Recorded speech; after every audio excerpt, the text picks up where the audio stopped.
Christians hail it as theirs with their nativity plays and carol singing.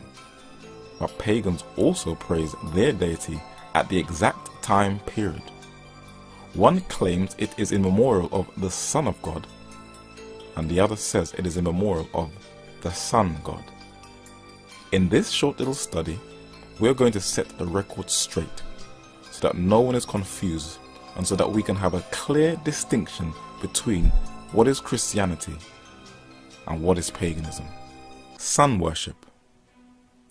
It is one of the oldest practices of pagan idolatry on earth that can be traced to every continent and virtually every culture in the pre-Christian world.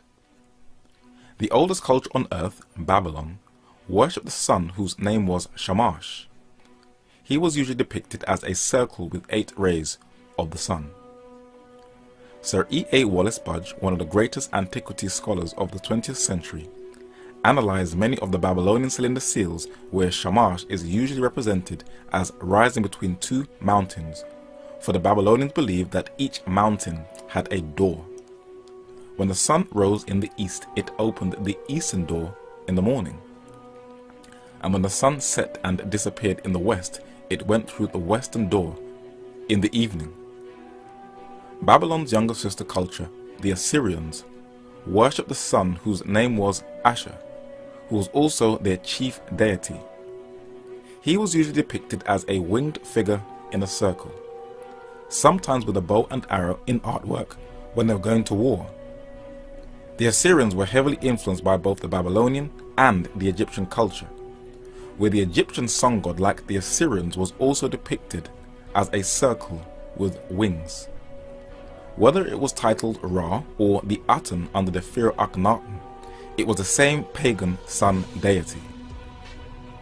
In Volume 1 of History of Ancient Egypt, published in 1881, George Rawlinson, Camden Professor of Ancient History in the University of Oxford, documented how sun worship dominated every aspect of the ancient Egyptian culture. The Egyptians were profoundly religious. All knew that there was one God and understood that when worship was offered to Kem, or Neph, or Ptah, or Maut, or Thoth, or Ammon, the one God was worshipped under some one of his forms or in some one of his aspects. Ra was not a sun deity with a distinct and separate existence, but the supreme God acting in the sun, making his light to shine on the earth, warming, cheering, and blessing it, and so Ra might be worshipped with all the titles of honor. No matter what deity was worshipped in Egypt, it represented the sun god. And this pagan idolatry changed the glory of the uncorruptible God into an image made like to corruptible man, and to birds and four-footed beasts and creeping things, the Holy Scripture says. The scarab beetle was one of the most famous of the Egyptian deities. It can be found everywhere. When the beetle rolled dung, the Egyptians superstitiously believed that the beetle was the sky god who was rolling the sun across the heavens. It was viewed as the emissary of the sun and was mentioned in the Egyptian Book of the Dead. And nearly every monument, manuscript, or Egyptian artifact, the sun god is depicted with different deities and different pharaohs. In the Americas, the sun god was usually represented in human form, sometimes in a reserved seated position. In Mesoamerica, there were temples dedicated to the sun in places like Teotihuacan in Mexico, and the Aztecs, continuing from their predecessors, offered human sacrifices to him. While all the civilizations mentioned no longer exist, in India the sun god is still worshipped, and the name is Surya, and mantras or prayers are offered to it.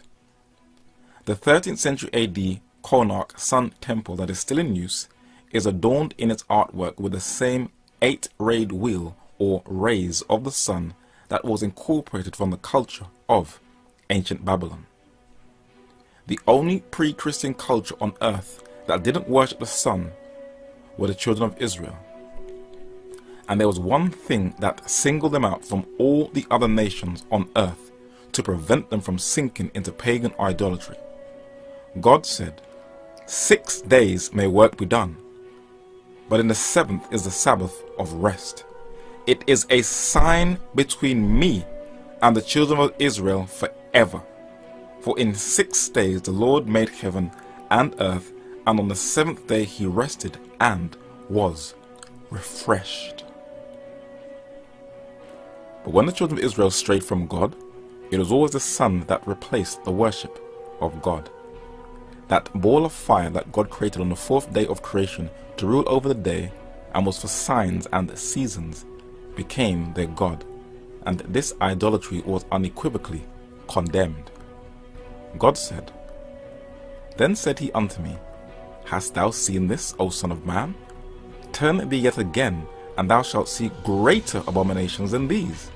And he brought me into the inner court of the Lord's house, and, behold, at the door of the temple of the Lord, between the porch and the altar, were about 25 men, with their backs toward the temple of the Lord, and their faces toward the east, and they worshipped the sun toward the east.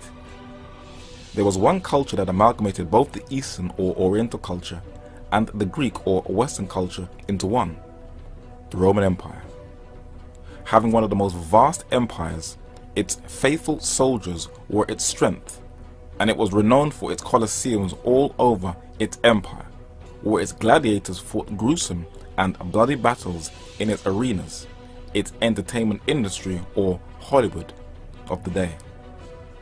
Its famous sun deities were adopted from the East, and it was called Sol, where we get the name solar system. These sun gods from Rome can still be found today. In this monument from ancient Rome, you can see a smiling sun within a wreath. This has now become the logo of the United Nations.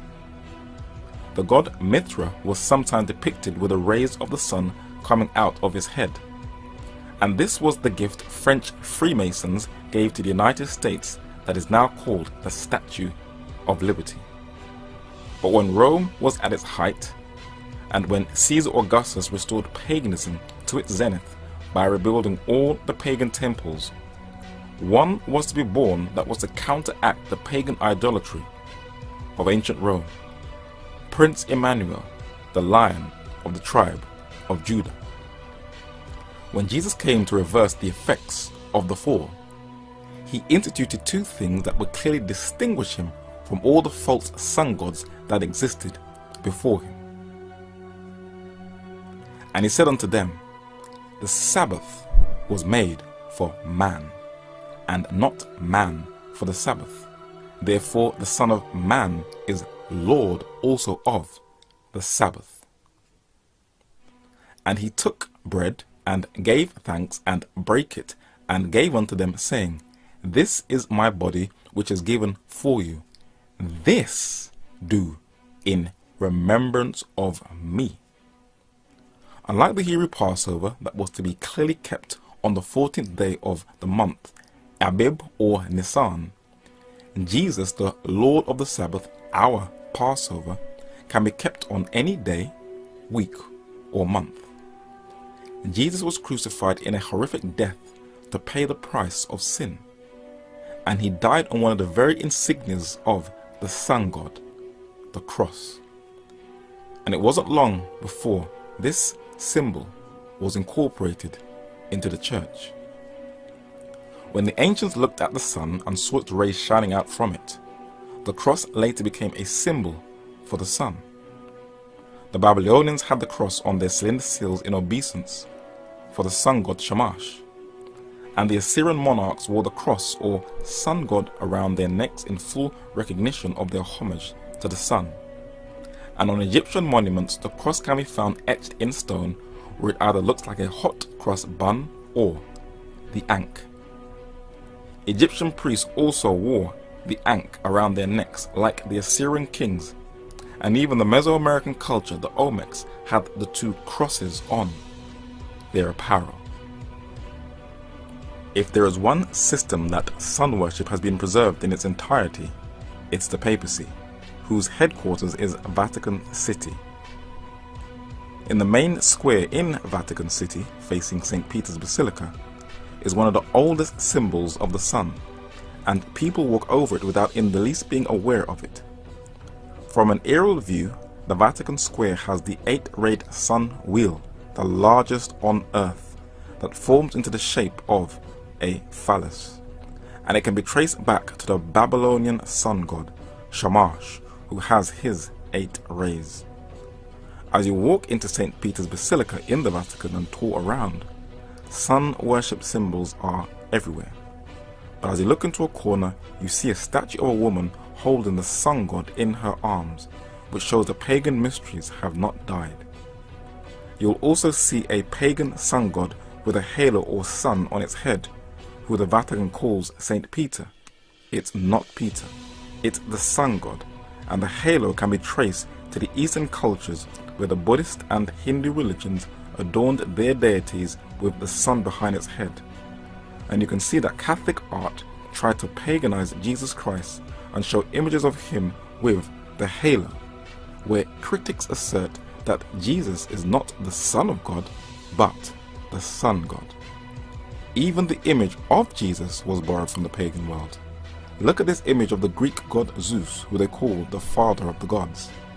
And when you go into the Vatican and look at the images of who they say is Jesus with a halo on his head, it is Zeus, not Christ. But this is the image that dominates Christendom, Zeus. Even rappers have made Zeus their top bling iconic Jesus piece figure that they adorn around their necks.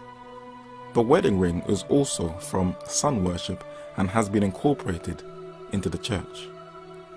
The man who introduced the paganization of Christianity is Roman Emperor Constantine, whose bogus conversion caused the greatest damage to the purity of apostolic Christianity. His contemporary Eusebius recorded a list of all the pagan customs he introduced into the church, and Cardinal John Henry Newman, the Anglican convert to Catholicism who was beatified in England in September 2010, documented all the paganisms that came in. We are told in various ways by Eusebius that Constantine, in order to recommend the new religion to the heathen, transferred into it the ornaments to which they had been accustomed in their own. The use of temples, and these are dedicated to particular saints and ornamented on occasions with branches of trees, incense, lamps and candles, votive offerings on recovery from illness, holy water, asylums, holy days and seasons, use of calendars, processions, blessings on the fields, sacerdotal vestments, the tonsure, the ring in marriage.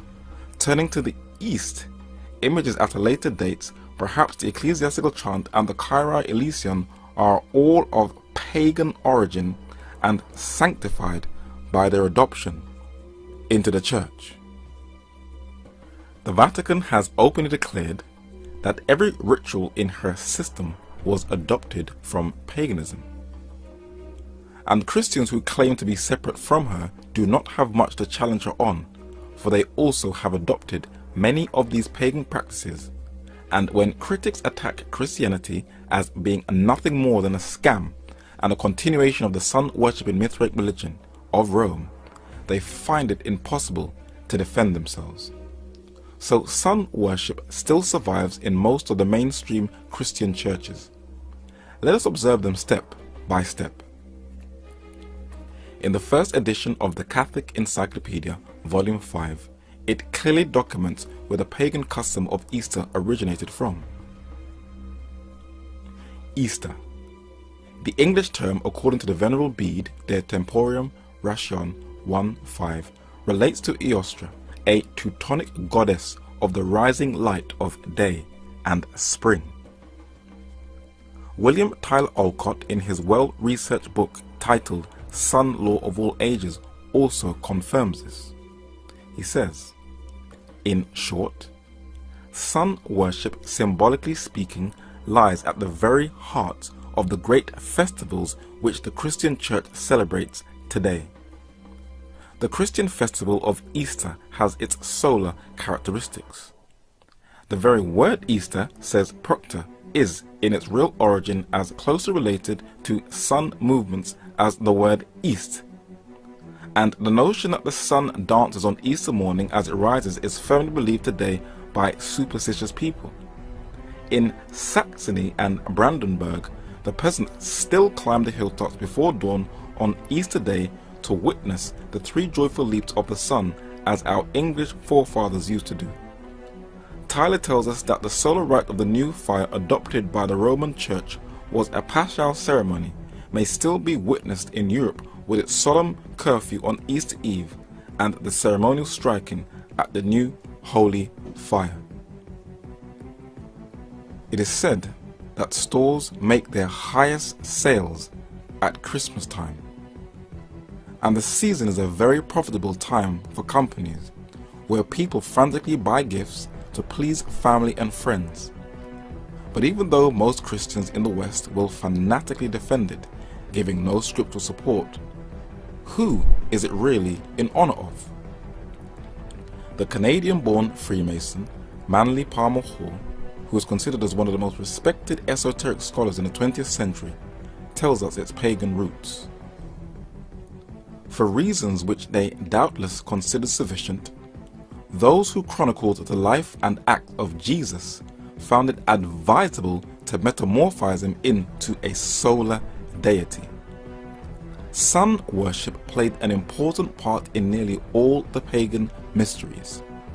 The pagans set aside the 25th of December as the birthday of the solar man. They rejoiced, feasted, gathered in processions, and made offerings in the temple. In fact, the merrymaking is rooted in paganism. The Bible never gives an exact date for Jesus' birth. So when the Christian Church adopted December 25th, it was superimposing a Christian festival on a previously held pagan one, says Richard Heinberg, author of Celebrate the Solstice. The Roman winter solstice, says Tyler, as celebrated on December 25th, in connection with the worship of the sun god Mithra, appears to have been instituted in this special form by Aurelian about AD 273. And to this festival the day owes its opposite name of the birthday of the unconquered sun. With full symbolic appropriateness, though not with historical justification, the day was adopted in the Western Church, where it appears to have been generally introduced by the 4th century. The sun dominated nearly every feast in the pre-Christian occult world. On December 21st, the winter solstice, the ancients believed that the sun died, and on December 25th it had its rebirth. But the ancients also had sacred trees. It was like their own tree of life, which they revered and held sacred. In the 2009 film Avatar, pagan tree worship is connected with the spirits and ancestor worship, and it was one of the animist customs of many pagan tribes. This is a place for prayers to be heard, and sometimes answered.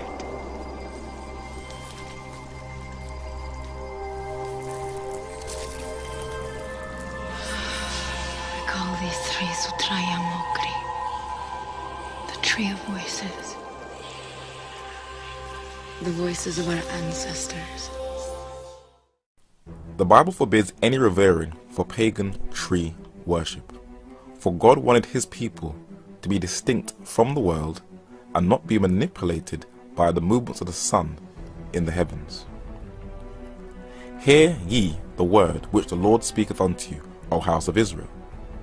Thus saith the Lord, learn not the way of the heathen, and be not dismayed at the signs of heaven, for the heathen are dismayed at them.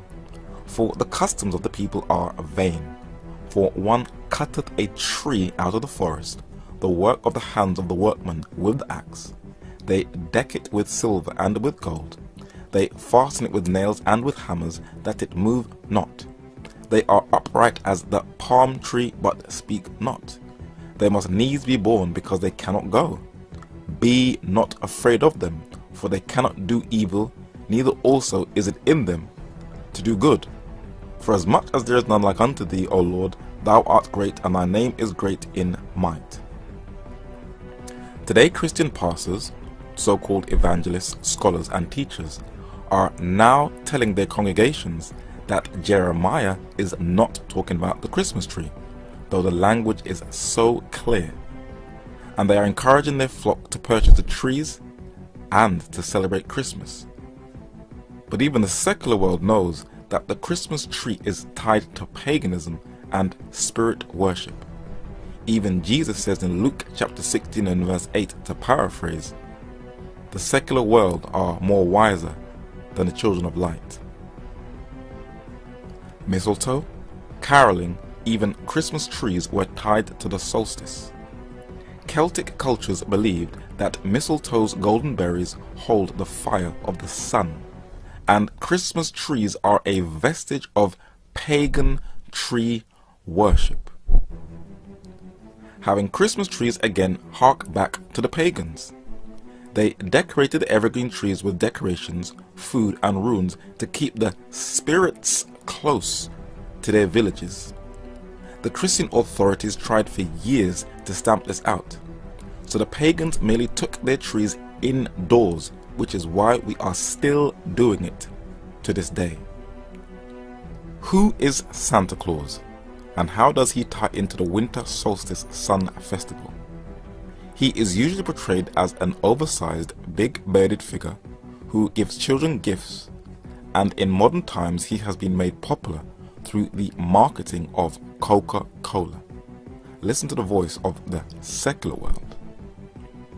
Saturn, the old man who lives at the North Pole and brings with him to the children of men a sprig of evergreen, the Christmas tree, is familiar to the little folks under the name of Santa Claus, for he brings each winter the gift of the new year.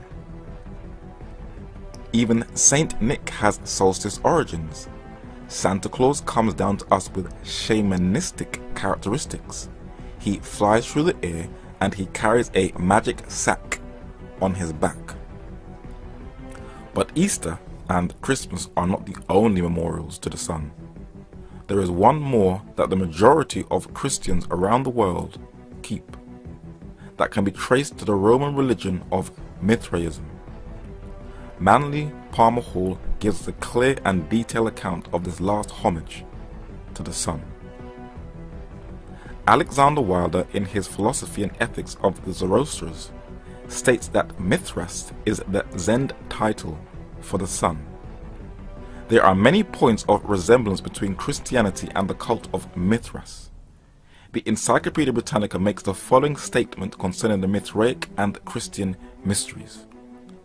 The sanctification of Sunday and of the 25th of December, the immortality of the soul, these are some of the resemblances which, whether real or only apparent, enabled Mithraism to prolong its resistance to Christianity.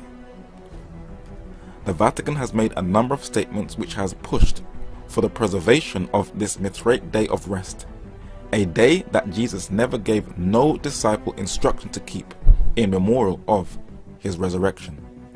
In 1998, the late Pope John Paul II published a document to preserve this day. It was called Dies Domini, which translated is the Day of the Lord, where he bigs up both Sunday and the seventh-day Sabbath of creation.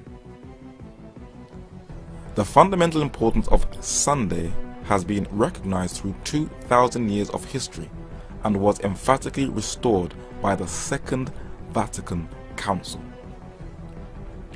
The Sabbath has therefore been interpreted evocatively as a determining element in the kind of sacred architecture of time. It recalls that the universe and history belongs to God. The Irish-American Catholic prelate Cardinal James Gibbons, Bishop of Baltimore, made a very powerful statement in his 1876 Apologetics, The Faith of Our Fathers. He was no ordinary Catholic bishop. He was a powerful, towering presence in United States politics. In this picture, he stands in the center, where he prays for President McKinley on the left and Admiral Dewey on the right in 1899. He was also very close with President Theodore Teddy Roosevelt, as seen in his photo in 1918. In this picture he stands on the furthest right, and fifth on the left is the bearded steel magnate, Scottish-born Andrew Carnegie, with President Howard Taft. Gibbons comments on this Mithraic memorial when he says, "Is not every Christian obliged to sanctify Sunday and to abstain on that day from servile work? Is not the observance of this law among the most prominent of our sacred duties? But you may read the Bible from Genesis to Revelation, and you will not find a single line authorizing the sanctification of Sunday. The scriptures enforce the religious observance of Saturday, a day which we never sanctify." But the Vatican has put out a number of statements where they have rubbed it in the face of the vast majority of the Christian world that when they keep Sunday, it is not in obedience to Jesus Christ, but in obedience to the Catholic Church. They have even offered money to any Christian if they can prove the Mithraic Sunday worship from the Bible. Until this very day, not one Christian has stood up to the challenge, the papacy. In a book called The Faith of Millions by a highly respected Catholic scholar, Reverend John A. O'Brien, originally published in 1938, it strikes a blow and a challenge to the majority of the Christian world. It reads, "The word Sabbath means rest and is Saturday, the seventh day of the week. Why then do Christians observe Sunday instead of the day of the Bible? Since Saturday, not Sunday, is specified in the Bible, isn't it curious that non-Catholics who profess to take their religion directly from the Bible and not from the church observe Sunday instead of Saturday? They have continued the custom even though it rests upon the authority of the Catholic Church and not upon an explicit text in the Bible.